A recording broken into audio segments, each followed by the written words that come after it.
JP with the Golden State Warriors. Now back to Steiny and Guru. All right, Matt Stein, Matt Darrell, the Guru Johnson with you, and let's head out and talk to one of our favorites, Garry St, former Warriors and Kings general manager. What's up, Saint? Happy Thursday, fellas. Yeah, let me. So Guru's been trying to get me to maybe get up to Sac on Saturday. Not necessarily to get to the arena, but maybe take it in. So, is there any action in Sac, Saint? Tell him, Saint. Any action? Well, I love it up there. I love the people, but I wouldn't say any place is jumping that you'd make the trip. But I will tell you one thing, and I promise you this. I don't know where the parking lots are, but they'll be tailgating, and they'll be having a heck of a time. Nice. Garry St. joining us. Garry, what's the first thing you're going to kind of look for in this series as you watch on Saturday? Well, my first look is going to be at Wiggins and see how he's doing. I don't know that they have to rely on him to score a lot of points, Matt. I think he just got to go out there and defend. They'll monitor his minutes. He rebounds terrific, and he gives them a paint or a post presence.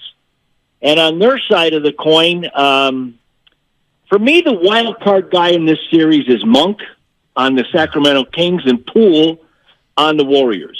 If either of those guys have a big game, I think their team has a chance to win. I think we also ought to keep an eye on Sabonis. With all of the movement that the Warriors create, as well as pick and roll action, which they may get him involved with if he's guarding Draymond or Kavad, he has a little tendency to get in foul trouble. And so that's a positive. And I'm going on and on here, and I am suspect of their depth. I think the Warriors have a much better bench. And with that said, though, it's going to be a heck of an atmosphere, and I think it's the best opening round series in the playoffs this year. Saint, I've been bragging on you since we were out in Emeryville and Steiny made a cameo. I got on him about his Irish goodbye. But, Saint, I want to get personal. You know both of these organizations, and you were rooting for this. What does this series mean to St. Jean? Well, it's special because MJ and I and Greg and Emily, we got great memories. Sacramento's a terrific place to have your family there, raise your family. And, we brag about the fans in the Bay Area and at Chase. Well, I promise you Saturday they're going to have the cowbells out, and that's big because you can't even hear on the visitors' bench. That place is going to be electric. What is it, Matt, 16 years? Yeah, and it's a great accomplishment. I'm happy for Vivek. I'm thrilled for Mike Brown, Doug Christie. That's the thing about when they play each other. There's a lot of common denominators. In the old days, it was myself and then following me, Rick Adelman, two guys that coached both teams, yep. And so there's a link there. And I'm just for the first girl. You and I talked about this. This is the first time since Sacramento moved from Kansas City, that they're both in the playoffs. And lo and behold, they're playing each other. I think it's just going to be great. Garry St. joining us on 95.7 The Game. You said Monk is maybe your X factor, so I would take it, you're thinking Sabonis and Fox are the big boys, and maybe Monk's, the wild card. Let me ask you about Harrison Barnes. What's his role on this team? Because it's been a while since Warrior fans have seen him. Well, I don't think anything's changed, Matt. You and I always talked about that right corner three-ball pocket, and he's still got a great shot from there. But I like the way in Mike's offense that he's moving around and really doing the job, and that's okay. And then his defense will be just so important because they lack a little bit of strength, and I don't know that they'll play Lyles a lot with Sabonis. So with that said, he's probably going to be matched up on Green or on Kavan, but he can do the job. He's a great guy, vintage pro for your locker room. He's going to be talking to Murray about what this is all about. Herter's got a little bit of experience, but when you look, guys, matchups are what it's about, and I talked about the strength of the Warrior bench. Well, in the starting lineup, they're going to attack Herter. There's no doubt in my mind, and they're going to attack Murray. those are the two guys you're going to go at. And on the other side of the coin, I have a lot of respect for Fox. Matt, you mentioned both he and Sabonis, and the rumor today is that they're both going to make third-team All-Pro. They've had fantastic years. The Warriors are great at moving the ball and moving people, changing sides. Fox plays downhill. He touches the paint more than anybody in this series. He's got a great mid-range game, and nobody's better in the fourth quarter than him. Saint, let me run this by you because you're part of the NBA. Steiny covered the NBA. And to the average fan, myself, I'm looking at Steph, Clay, and Dre and Looney, coached by Steve Kerr, 4 championships. But yet here comes Mike Brown, Saint, with some Golden State Warrior intel. How far can that really go, and how important can that be in this series? Well, it is a factor because in the playoffs, it's about these matchups, and there's familiarity, and more so as the series goes on, with the offense, with the defensive schemes, where you can attack. And, for example, they're going to talk about Draymond on these dribble handoffs, how sometimes he fakes it and just goes right to the basket. So don't jump to Steph or Clay right away.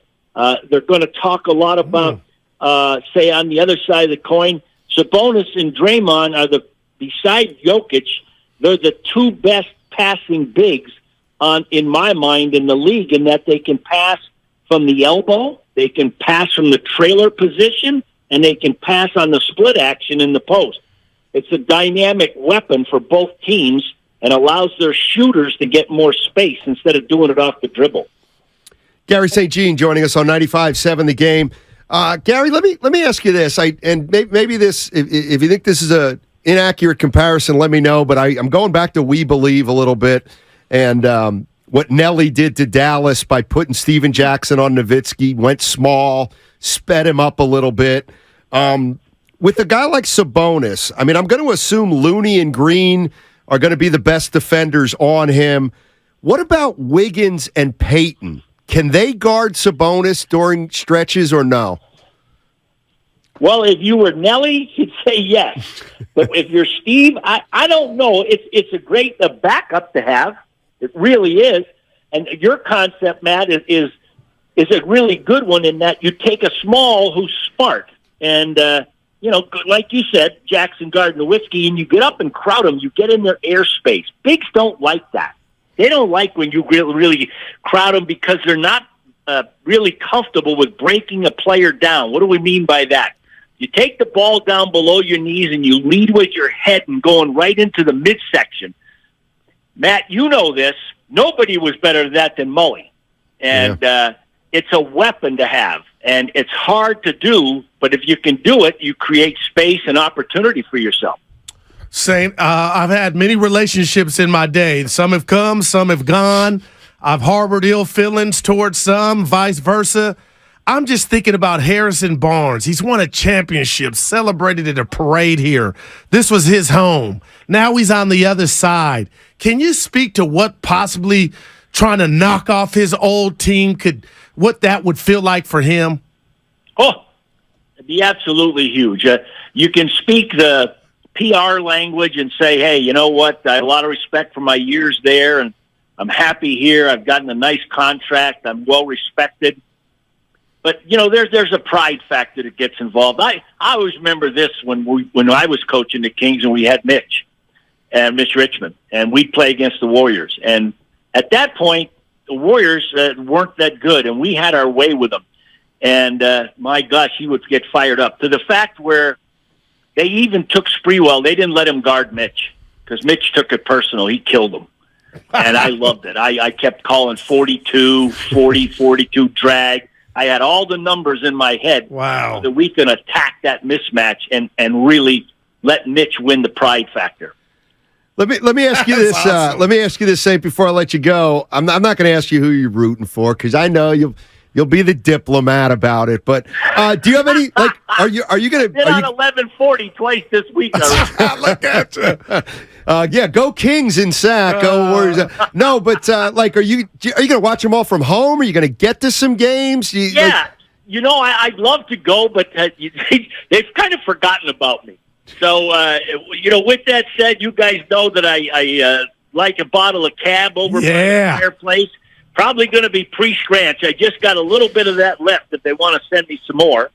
And Greg's flying home tonight after the Dallas debacle, and he's going to be here all week. So I'm really excited to watch a couple games with him. Sure. And maybe we'll get to go to a game next week when they come home. But, guys, I'll tell you what. You guys know you've been there. There's nothing like the NBA playoffs. Just the raw emotion of the guys are so fired up, and then it's going to take these guys to lock in after they're so fired up and understand the strengths and weaknesses and where they're going to attack. And I really think it's going to be a heck of a series, and I'm saying 6 games. Wow. And I think it's going to go this way. But I think the Warriors might get a split up there, and that'd be a tremendous thing to get because it's been a struggle on the road all year long, and you guys know that. So the defense has been better the last 10 games, and the impact of Peyton and Wiggins being out there, that defensive presence is really going to help the Warriors. Saint, I could talk to you an hour. I told Steiny, hold up, I got one more random question for you because you are right. The NBA is fantastic. But former Warrior assistant coach Willie Green is the coach of the Pelicans, and Zion was a phenom when he plays. Saint, last night after the game, he came out and said, Zion, physically I could have played, but mentally I wasn't there. And a lot of people are taking that like they didn't like hearing him say that. With his weight in this situation, what would you do and what would you tell Zion, man? Because I'm telling Steiny, I think the end could be near. Well, that's a situation where there's got to be a lot of hugging, a lot of talking the truth, a lot of encouragement. And, in today's world, God, Matt, think about when I was with Nelly when you were around. You didn't talk about guys' mental health. No. I mean, that was never talked about. And today, that's a topic 1A, B, C. And if he's talking about his mental state of mind, people now respect that. They don't talk about it as a point of weakness. But, gosh, I'll tell you what, guys, I sure would have liked to seen him play last night. I think he would have been the difference. That was a heck of a game, and I respect OKC. They did a great job on the road. Yeah. Say, when you look at his body, the last thing about Zion, do you think it's bigger than him having a trainer? Like, do you think he can actually lose the weight? Because I'm starting to think maybe this is bigger than a diet. This is just what he's going to be, and his body can't handle it. Well, guys, I always admired Barkley in the sense that the round mound, we look at him and we say, how the heck, did he perform at the level he did? When you weigh that much, when you have that much muscle, imagine the torque and pressure that's on your bones and everything else. So he's a unique athlete. And with that said, he's the difference. If he had played, I think they would have won the game. No doubt. Yeah. I think you're right, Sainty. Hey, this is going to be a lot of fun. We appreciate your time, and hopefully we can get you on again. You guys call anytime. I just finished lunch with William. We had chicken noodle soup from Lunardi's, and MJ made some great banana bread for him, and he's fired up, and he'll be watching the game with me, even though I look outside and he's got his Luka Doncic shirt on from Greg. All right, Sainty. Take care, buddy. Thanks a million, guys. Yes, sir.